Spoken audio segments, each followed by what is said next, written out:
সে মাঠে এখন হাঁটু জলের মতো হয়ে গেছে। এই জন্য আমরা আজকে এখান থেকেই জল ভরবো, আমাদের টিউবওয়েল থেকেই আমরা জল নেব। যেখানে জল সেখানেই গঙ্গা। দেবী সুরেশ্বরী ভগবতী গঙ্গে ত্রিভুবনতার বিতরতরম শঙ্কর মৌল বিহারী বলে মমতি নস্তান্ত পদ কমলে। মা যেখানেই জল, তুমি তো সেখানেই আছো। গঙ্গা ভাগীরথী তুমি সর্বত্র বিরাজ করো। তুমি যদি সেই মহাবৈষ্ণব শ্রীকৃষ্ণ অর্জুনকে পাঠিয়েছিল সেই রুইদাস মুচির বাড়িতে, তার চামড়া ভিজানো জলের মধ্যে তুমি যদি বাস করতে পারো, তাহলে তুমি টিউবওয়েলের জলের মধ্যেও আসো, তুমি বৃষ্টির লটার বোতলের মধ্যেও আছো, সর্বত্র তুমি বিরাজিতা। এটাই হচ্ছে সনাতন ধর্মের শ্রেষ্ঠ কথা। আমাদের যদি এই বোধটা জানাতে পারি। আর আমার মা যেখানে এখনো রয়েছেন, আমার মাই সাক্ষাৎ গঙ্গা, আমার মাই সাক্ষাৎ লক্ষ্মী, আমার মাই সাক্ষাৎ ঈশ্বরী।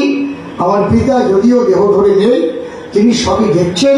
তার সেই আত্মা অজর অমর অক্ষর নৈনম সিন্ধন্তি সংস্কারে নৈনম লহতে পাবো কোন চৈনম তাপন সরস্বতী মানিত।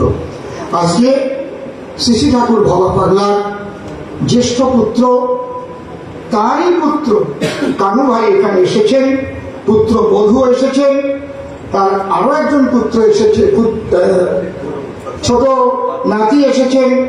তারপরে পাগল, যাকে সারথী বলে ডাকতেন, সেই গোপাল দা, যিনি লয়ার ছিলেন, এবং এনাকেই জিজ্ঞেস করেছিলেন, বাবা তুমি আইন পাশ করেছো? আইন পাশ করেছো? আইন কাকে বলে জানো? আইন মানে তার মানে কি বলেছিল?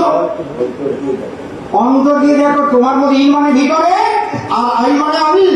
যে ভিতরের আমি তো না দেখতে পারে, সে আইন পাস করতে পারে না বাবা। তখন বললো, তো পাগল আমি কি করবো?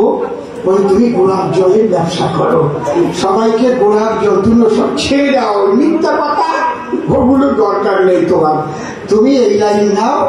সেখান থেকে তুমি নেতা হতে যেও না, তুমি যাতে এক ভক্তদের আগে ছাত্র নেতা ছিল।